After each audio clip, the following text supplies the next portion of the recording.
Este jardín no necesita fertilizante, no necesita riego constante, y cada año produce más que el anterior. No es magia, es un sistema que un comité del gobierno británico estudió durante 18 años, y que desapareció en 1936, el mismo año en que el fertilizante sintético empezó a venderse masivamente. No fue un abono secreto lo que documentaron, no fue una semilla modificada, no fue una técnica mística para iniciados, fue una integración de física galvánica y biología amazónica que el sistema decidió que no podías conocer. Porque el sistema que estás a punto de aprender tiene 3 capas. La primera convierte la madera muerta en una esponja, un calentador y una batería viva al mismo tiempo. La segunda captura cada nutriente que la lluvia intentaría robar y lo retiene en la zona radicular. La tercera instala una carga eléctrica permanente en el suelo que los hongos no pueden penetrar y las babosas no pueden cruzar. Los 3 juntos crean algo que la industria de 200.000 millones de dólares no puede vender. Un suelo que se hace más fértil cada año sin comprar nada. La fertilidad perpetua no genera ingresos recurrentes, por eso desapareció en 1936, pero el archivo sigue existiendo, y hoy lo abrimos.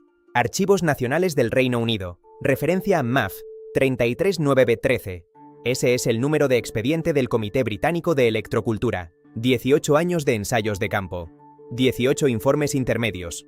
Una pregunta formal registrada en el Hansard parlamentario en 1924. Físicos, biólogos e ingenieros eléctricos trabajando en paralelo en campos de prueba a través de Inglaterra y Escocia. Sir John Russell, uno de los agrónomos más respetados de su época y miembro del comité, documentó personalmente su perplejidad ante lo que los datos mostraban repetidamente. Los cultivos dentro del área de influencia eléctrica no solo crecían más, crecían diferente, con mayor densidad foliar, con mayor resistencia a plagas y enfermedades, con rendimientos que los métodos convencionales de la época no podían explicar. Sus conclusiones, en las propias palabras del comité, los campos eléctricos tienen una influencia marcada y verificable sobre el desarrollo del crecimiento vegetal. Pero los datos del comité no eran los primeros.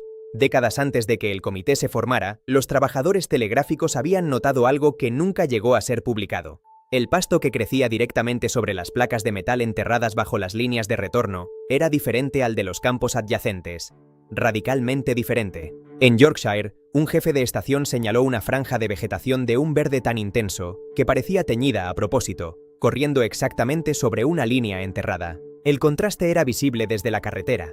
Nadie investigó. La observación pasó de boca en boca y luego quedó en silencio. El comité recuperó esa observación formalmente en 1918 y pasó 18 años documentando el fenómeno con rigor científico. En 1936, el comité fue disuelto, sin refutación, sin hallazgo contrario, sin ninguna evidencia de que el efecto no era real, solo disuelto. Pero para entender qué fue exactamente lo que el comité estaba documentando y por qué representaba una amenaza tan concreta para la economía, primero tienes que ver las 3 capas, porque cada capa tiene su propia historia enterrada. Y las 3 juntas crean algo que ninguna bolsa de fertilizante puede replicar. Al final de este video tienes el protocolo completo de construcción, capa por capa, con calibración por clima para zonas andinas de alta altitud y para trópico húmedo. El sistema completo cuesta menos de $10. Se construye en un fin de semana. Pero primero necesitas entender la sinergia entre las 3 capas. Un tronco enterrado no es basura de jardín, es una esponja que almacena varios litros de agua de lluvia y los libera lentamente durante las sequías. Es un calentador que mantiene el suelo varios grados por encima de la temperatura del campo adyacente. Y es una batería viva. Ese tercer elemento es el que nadie menciona. En enero de 2024, un equipo de la Universidad Northwestern publicó los resultados de una celda de combustible alimentada por suelo. El dispositivo capturaba los electrones liberados por las bacterias. Las mismas bacterias que colonizan cada tronco en descomposición. El mismo proceso que impulsa cada cama Hugel Culture jamás construida. El resultado superó tecnologías similares en un 120% y puede durar indefinidamente mientras haya carbono orgánico presente. Un tronco enterrado es carbono orgánico. Las bacterias que lo descomponen liberan electrones. Los electrones fluyendo por un medio conductor crean corriente eléctrica. La madera lleva funcionando como batería bajo cada bosque. Lleva funcionando como batería bajo cada bosque del planeta desde antes de que los humanos existieran. Nadie la empacó porque nadie podía venderla. La madera en descomposición libera nutrientes, pero la lluvia los lava. Para el ojo no entrenado, el suelo amazónico debería ser inhóspito. El calor tropical descompone la materia orgánica tan rápido que casi nada se acumula. El suelo natural de la selva es delgado, ácido y nutricionalmente pobre. Y sin embargo, en el corazón de esa selva, hay parches de tierra tan negros que parecen teñidos con tinta. Huelen diferente a cualquier suelo convencional, como lluvia antigua y vida acumulada durante siglos, como un bosque después de una tormenta de verano, pero más profundo, más orgánico, como si la tierra misma respirara. Los locales la llaman terra preta, tierra negra. Ha producido alimento de forma continua durante más de 2000 años. Su capa fértil llega a 2 metros de profundidad. Contiene entre 3 y 18 veces más carbono que el suelo de la selva circundante. Los aldeanos brasileños todavía la venden hoy como tierra premium. Los arqueólogos encontraron la firma química del carbón producido deliberadamente. Los pueblos amazónicos habían fabricado biochar sistemáticamente durante generaciones. 1 gramo de ese carbón tiene hasta 300 metros cuadrados de superficie interna. Bajo el microscopio, es un panal de túneles tallados en carbono puro. Esos poros retienen agua, albergan microbios y actúan como imanes para los iones de nutrientes, calcio, potasio, amonio, zinc, manteniéndolos en la zona radicular. Y estudios revisados por pares confirman algo adicional. El biochar aumenta de forma medible la conductividad eléctrica del suelo.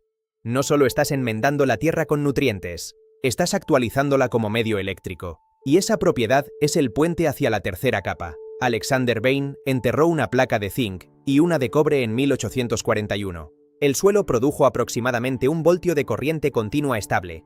Patente británica número 8783. Cada detalle documentado. Las empresas telegráficas adoptaron el principio. Enterraban electrodos bajo las estaciones de relevo. Las líneas Edinburgh-Glasgow corrían con corriente del suelo. Y fue entonces cuando los trabajadores notaron el pasto eléctrico de Yorkshire. El Comité de Electrocultura pasó 18 años documentando exactamente ese fenómeno. Sus conclusiones fueron claras. Y en 1936, el comité fue disuelto. Fritz Haber y Karl Bosch rompieron la producción industrial de amoníaco en 1909. En 1913, la primera planta operaba. En 1936, el Comité de Electrocultura cerraba. El expediente fue archivado. El fertilizante llegó a escala masiva. El agricultor fue enganchado. La suscripción comenzó. La independencia murió en un cajón del gobierno. Los agricultores americanos gastaron 300 millones en fertilizante sintético en 1945. En 1975 fueron 3.000 millones. El mercado global hoy, más de 200.000 millones anuales. El comité documentó durante 18 años que el suelo puede generar fertilidad eléctrica y biológica por sí mismo, sin comprar nada. No fue refutado. Fue eliminado porque no necesitaba compra recurrente. La fertilidad perpetua no genera ingresos recurrentes. Pierre-Marie Alexis. Millardet descubrió en 1885 que el sulfato de cobre aplicado a las viñas de Burdeos las hacía resistir el mildiu. 2 químicos baratos. Sin patente. Cualquier agricultor podía prepararlos. Un ensayo de 20 años en Vermont documentó el resultado. Aumento del 64% en el rendimiento de papa. La hambruna irlandesa de la década de 1840 fue causada por exactamente el tipo de enfermedad fúngica que la mezcla bordelesa habría prevenido. Millardet llegó 40 años tarde para Irlanda.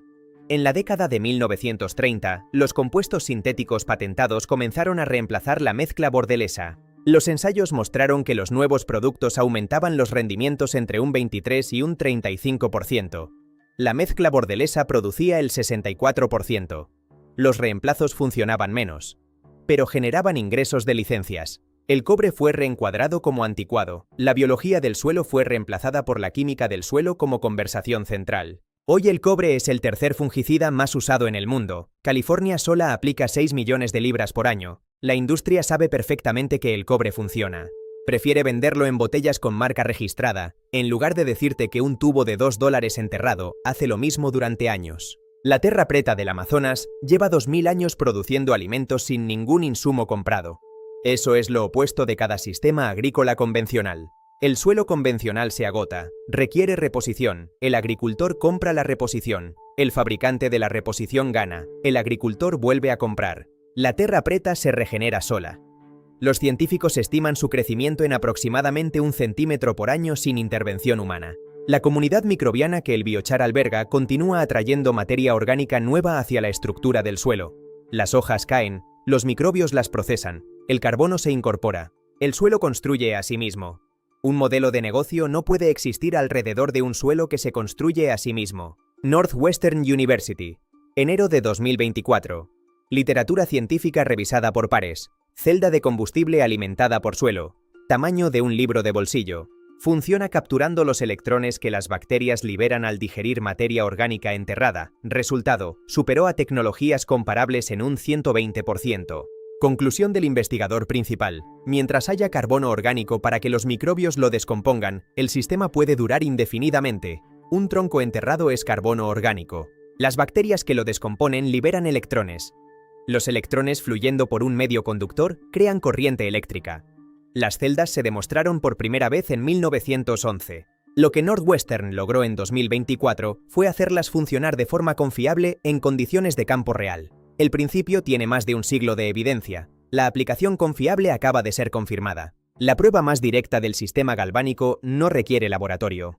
Requiere un multímetro estándar que cuesta lo que cuesta un café. Inserta un tubo de cobre y un clavo de zinc galvanizado en suelo húmedo, a unos 20 centímetros de distancia.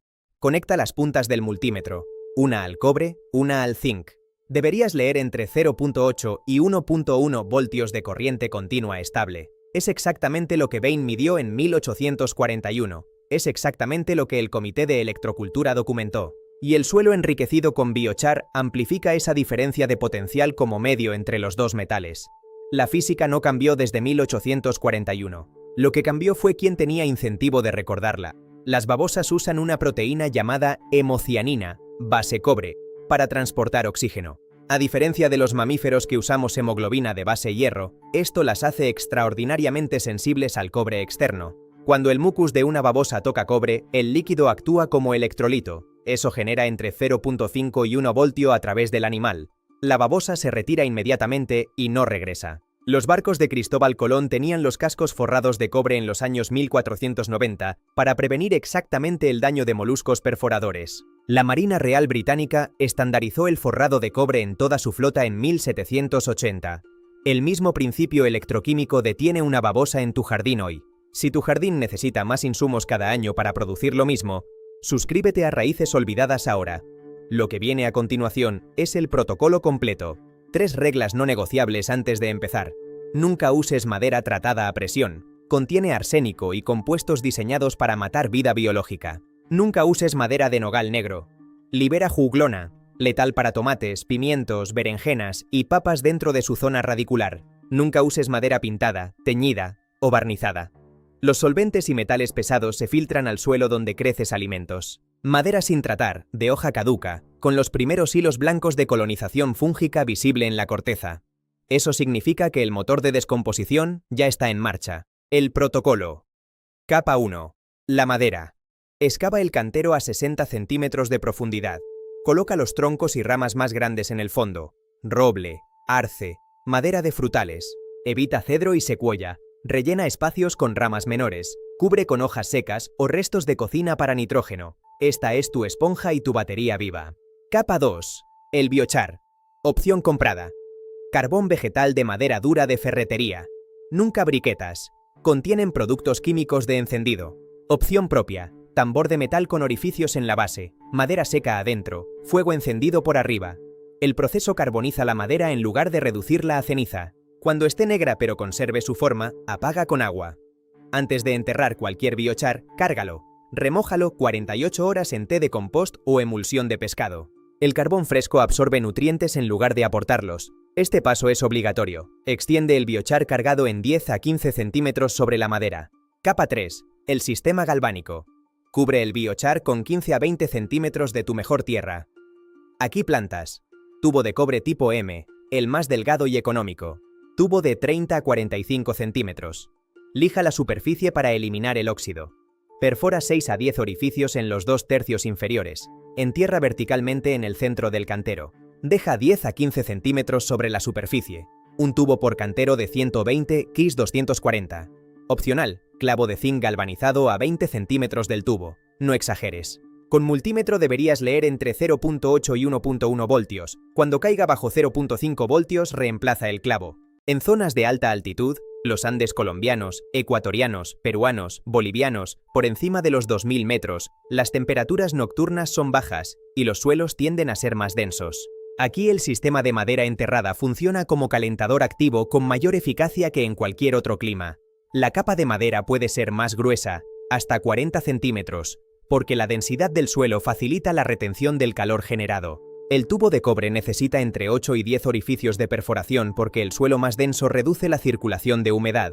Añade perlita o arena gruesa a la zona radicular en proporción de 1 a 4 para mejorar el drenaje. En trópico húmedo, regiones amazónicas, caribeñas, centroamericanas con precipitación anual superior a 1500 milímetros, el reto es el exceso de humedad, no la escasez. Aquí el tubo de cobre necesita más orificios, entre 12 y 14, más grandes, de 8 milímetros, para facilitar el drenaje del agua estancada alrededor del metal. La saturación excesiva puede reducir la conductividad galvánica. El clavo de zinc debe ser reemplazado cada 6 semanas porque la humedad constante acelera la corrosión.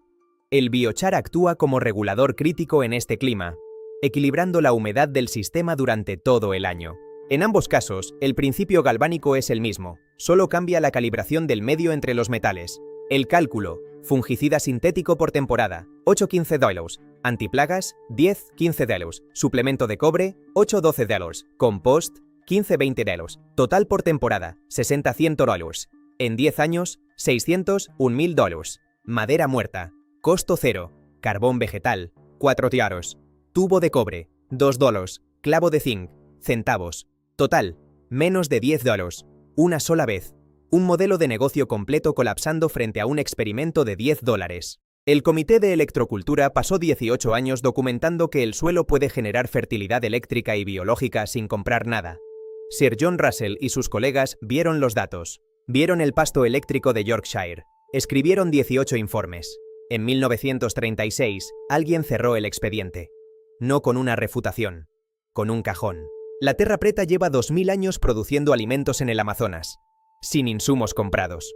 Alexander Bain midió corriente del suelo en 1841. Los 3 conocimientos existían. Lo que no existía era la instrucción accesible, porque la fertilidad perpetua no genera ingresos recurrentes. Tú no eres simplemente alguien que construye un cantero, eres un restaurador de la conexión. Estás reabriendo el expediente MAF 33913. Tienes una elección. Puedes seguir comprando fertilizante, fungicida y pesticida cada temporada, pagando para resolver los problemas que el mismo sistema convencional creó. O puedes enterrar madera, biochar y un tubo de cobre este fin de semana. Y en 3 años, cuando tu cantero produzca más que el vecino con la mitad del trabajo, vas a entender exactamente por qué el comité fue disuelto. La fertilidad perpetua no genera ingresos recurrentes, pero sí genera cosecha, año tras año, sin factura, sin permiso de ninguna industria, solo física, solo biología, solo tú y el suelo. Suscríbete a Raíces Olvidadas porque la próxima bóveda se abre pronto. En ella vas a descubrir el sistema de irrigación subterráneo que una civilización usó durante 3000 años en el desierto más árido para entregar agua directamente a las raíces sin bomba, sin electricidad. Las raíces que recuerdan,